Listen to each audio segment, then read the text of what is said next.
Hey everyone!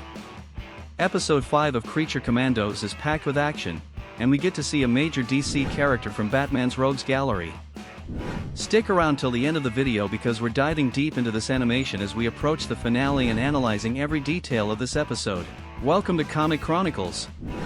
Creature Commandos is back with another episode, and the story has developed even further. If you want to catch all the tiny details and Easter eggs from this canon animation in the DCU, click the card on your screen and check out our videos on each episode.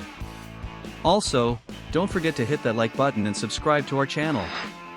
If you're a comic fan and want to keep up with James Gunn's new DCU without missing a beat, you need to be subscribed with notifications on.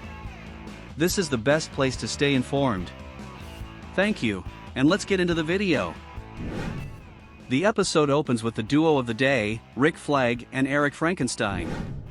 They're investigating Professor McPherson, the Themyscira expert who confirmed those apocalyptic visions Cersei showed Waller in the last episode.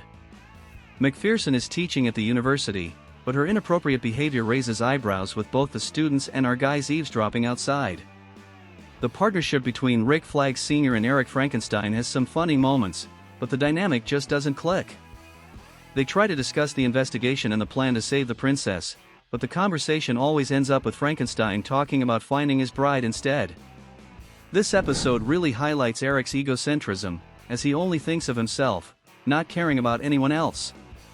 Unlike the other monsters we've seen in flashbacks from previous episodes, like the Bride, G.I. Robot, and Weasel, who displayed a more humanized side, you truly feel for what they went through.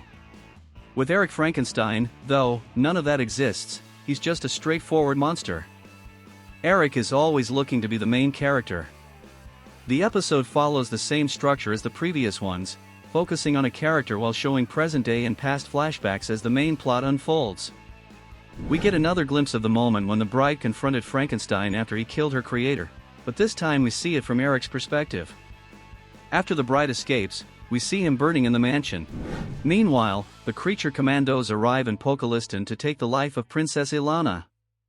They tell the general that they are back to protect Ilana from more threats, so they are taken to the castle, but even so, the general is suspicious of this supposed threat and even comments that it was only after making an agreement with the United States that several threats emerged.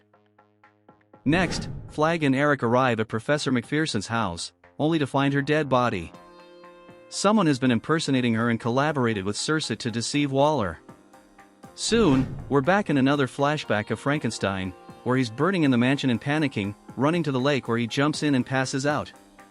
Eric is rescued by a gypsy woman who deals in the occult, along with her dog. The woman tends to Eric's wounds, and he ends up living with her for a while.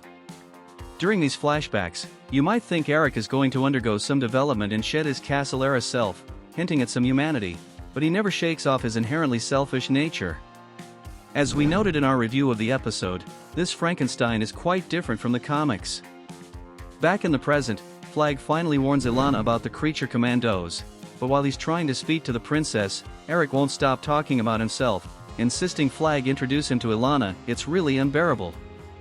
Ilana reaches out to her general to inform him about the creature's plan.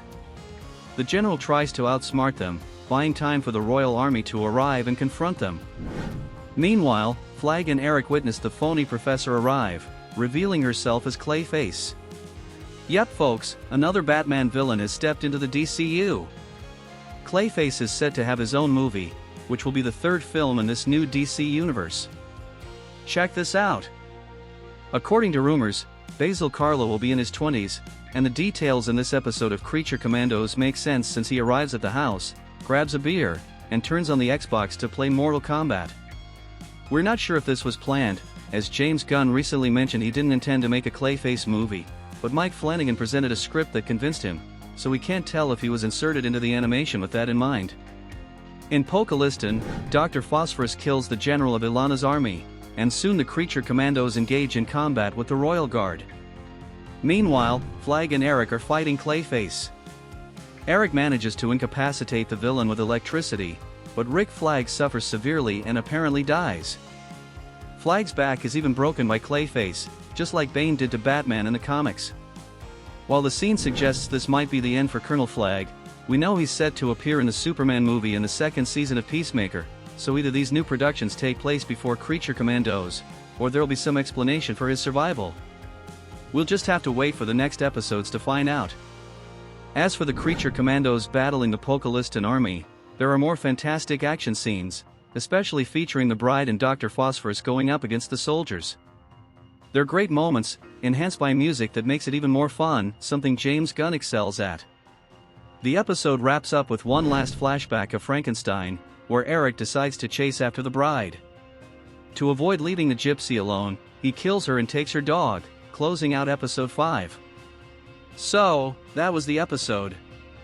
It's tough to sympathize with Frankenstein. He's an egomaniac who insists that everything revolves around him.